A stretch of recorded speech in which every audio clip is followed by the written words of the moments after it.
أعوذ بالله من الشيطان الرجيم بسم الله الرحمن الرحيم الحمد لله رب العالمين اللهم صل على محمد وآل محمد رب اشرح لي صدري ويسر لي أمري واحلل عقدة من لساني يفقهوا قولي. Baik, alhamdulillah, syukur kita kepada Allah Subhanahu Wa Taala kerana pada pagi ini dapat kita berjumpa lagi untuk tazkirah sesi yang kedua di dalam bulan Ramadan ini. Baik, saya mengharapkan semoga tazkirah ini dapat memberi manfaat kepada saya, ahli keluarga saya dan para pendengar semua. Baik, tajuk yang akan kita bincang dalam tazkirah pada pagi ini ialah mengingati kematian. Baik, sebagaimana biasa, kita sebaik-baik tazkirah ialah merujuk kepada ayat-ayat Al-Quran itu sendiri. Jadi untuk tajuk mengingati kematian pada pagi ini, kita boleh rujuk pada ayat Al-Quran surah Al-Anbiya ayat 35 dan juga surah Al-Mu'minun ayat 97 hingga ayat 100. Baik tuan-puan dan semua penonton boleh tengok Al-Quran untuk surah tersebut . Baik, sebagai mukadimah, sebagaimana biasa kita kena ingatlah bahawa kehidupan kita ni sangat terhad. Allah Subhanahu Wa Taala telah menentukan ke atas setiap yang hidup ini pasti akan mati semualah. Saya, keluarga saya dan juga tuan-puan, anak-anak tuan-puan akan menghadapi kematian suatu ketika kelak. Jadi tempoh hayat yang Allah Subhanahu Wa Taala beri kepada kita ini, kita perlu guna dengan sebaik-baiknya untuk beribadah kepada Allah Subhanahu Wa Taala. Baiklah, dalam surah Al-Anbiya ayat 35 Allah Subhanahu Wa Taala berfirman, A'udzu billahi minasyaitonir rajim.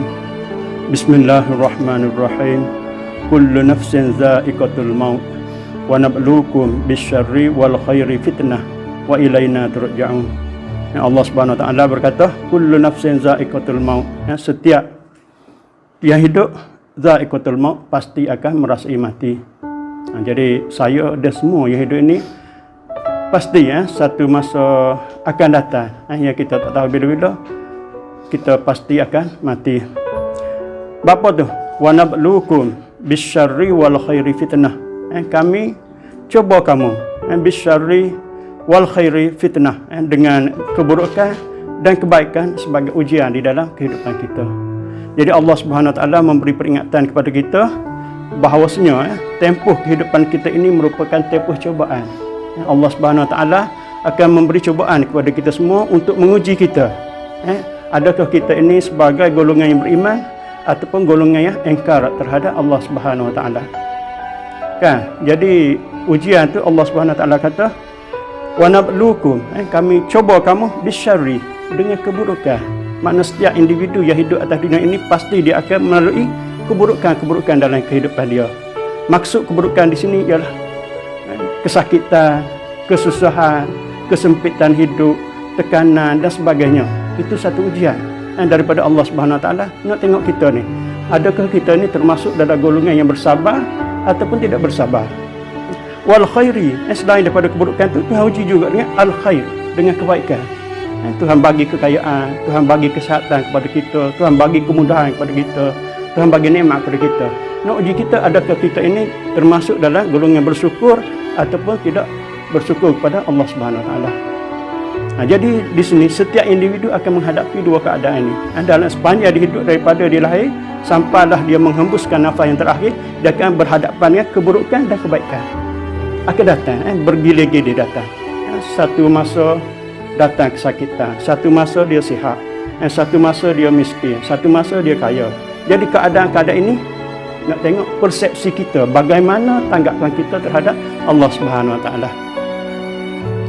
Atas golongan yang beriman, datang keburukan dia boleh bersabar, datang kekayaan dia boleh bersyukur. Tapi atas golongan yang engkar kepada Allah Subhanahu Wa Taala, datang keburukan mungkin dia menjadi berputus asa, datang kebaikan mungkin dia boleh menjadi orang yang sombong. Itu beza dia. Jadi dalam kehidupan kita, keburukan dengan kebaikan ini ialah fitnatan, untuk ujian ke atas kita, nak menguji kita supaya kita menjadi benar-benar golongan yang beriman kepada Allah Subhanahu Wa Taala. Wa ilaina turja'un, dan Allah Subhanahu wa taala menegaskan wa ilaina turja'un, kepada kamilah turja'un, kamu semua akan kembali. Maknanya satu ketika kelak kita mati, kembali kepada Allah, berhadapan dengan penghakiman Allah Subhanahu wa taala terhadap apa-apa yang telah kita lakukan atas dunia ini. Jadi tuan-tuan dan puan-puan, saya nak memperingatlah dalam kehidupan kita seharian ni kadang-kadang dorongan itu sendiri ada dorongan hawa nafsu kita yang menyebabkan kita melakukan perkara-perkara yang maksiat terhadap Allah Subhanahu wa taala. Dan juga dorongan daripada luar itu sendiri daripada luar tu termasuklah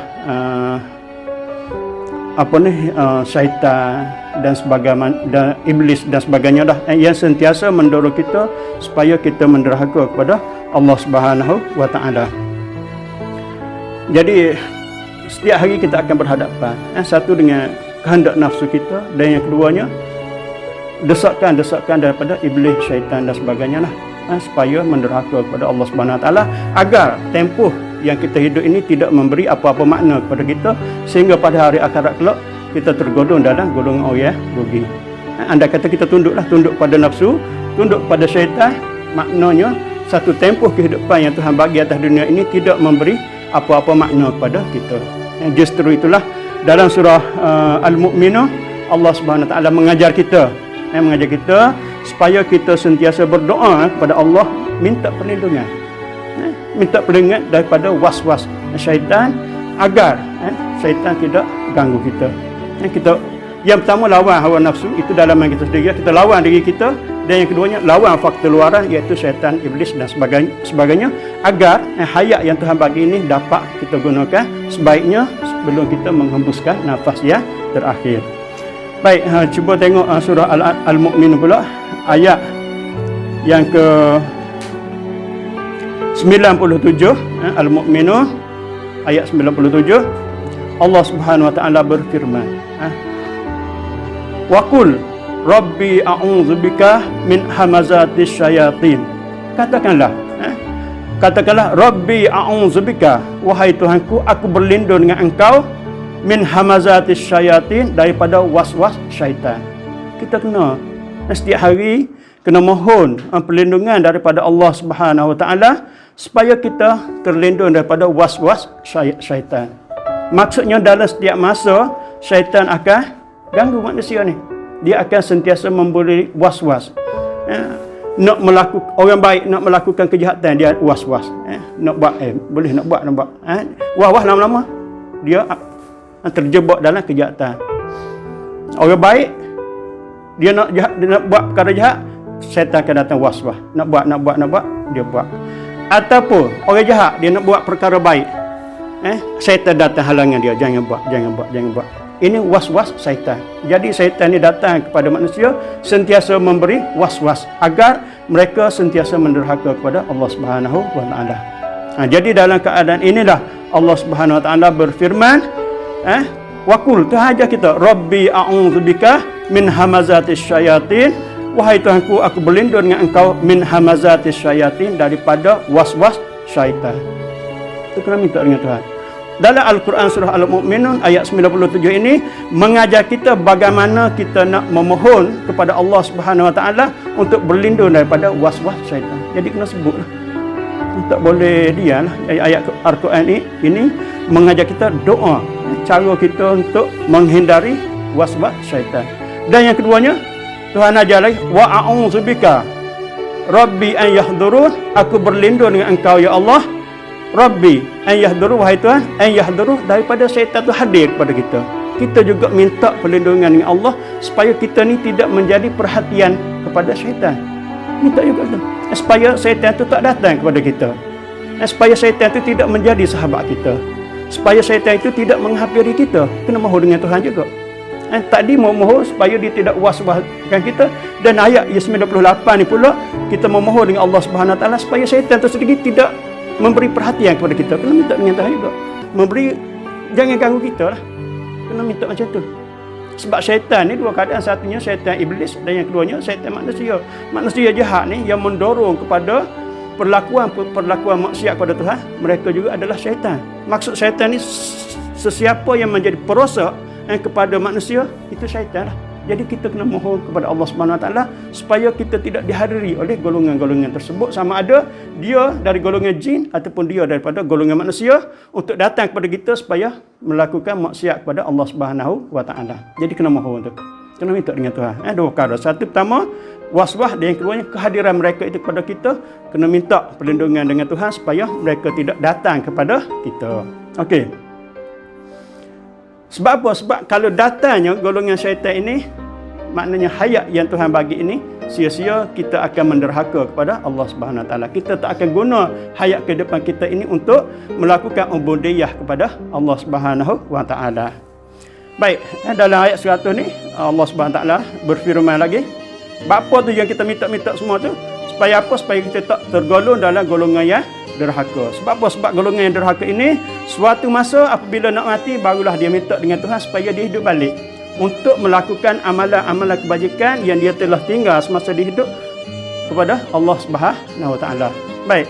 Ayat yang ke-99, hatta idza jaa ahadahumul maut qala rabbirji'un, sehingga apabila datang kepada seseorang antara mereka itu al-maut, ajal kematian, qala, maka dia berkata, rabbirji'un, wahai Tuhanku, kembalikanlah aku ke dunia balik.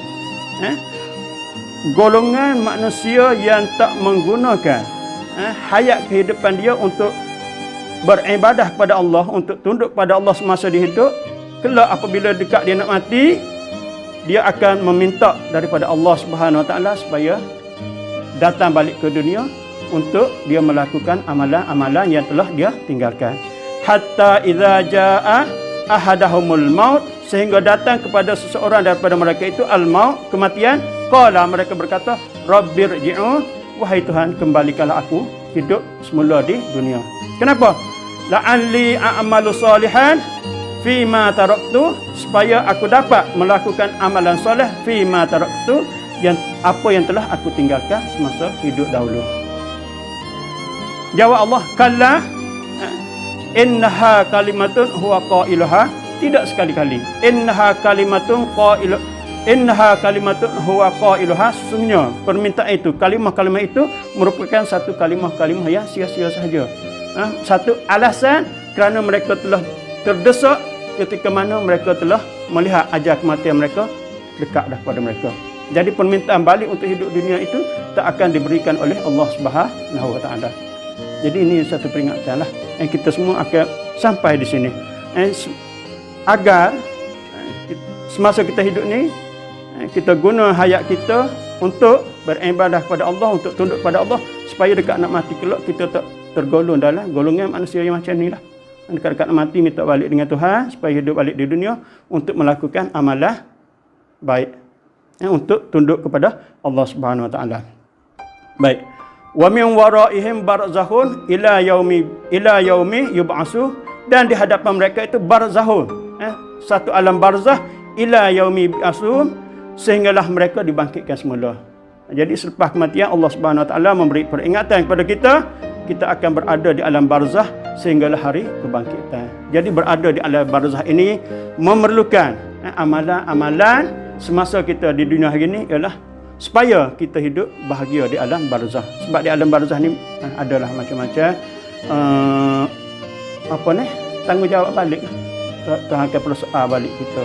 Maknanya kalau orang yang berdosa di barzah lagi, mereka akan berhadapan dengan balasan lah.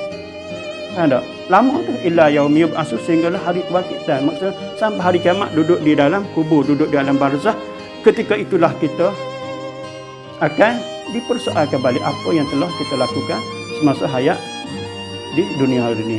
Jadi sebagai kesimpulan, pagi ini saya memberi peringatan kepada saya dan juga kepada para pendengar semua, supaya kita sentiasa bertafakur, supaya kita sentiasa berfikir tentang tanggungjawab kita terhadap Allah Subhanahu Wa Taala, tentang tanggungjawab kita terhadap manusia-manusia lain, tentang tanggungjawab kita terhadap semualah, terhadap sekeliling kita. Mana kita perlu berada dalam keadaan stabil, persepsi yang baik terhadap Allah, terhadap manusia, supaya kita berada dalam golongan orang-orang yang diredai oleh Allah Subhanahu Wa Taala. Jadi saya rasa sampai setakat itu dulu. Wallahu a'lam.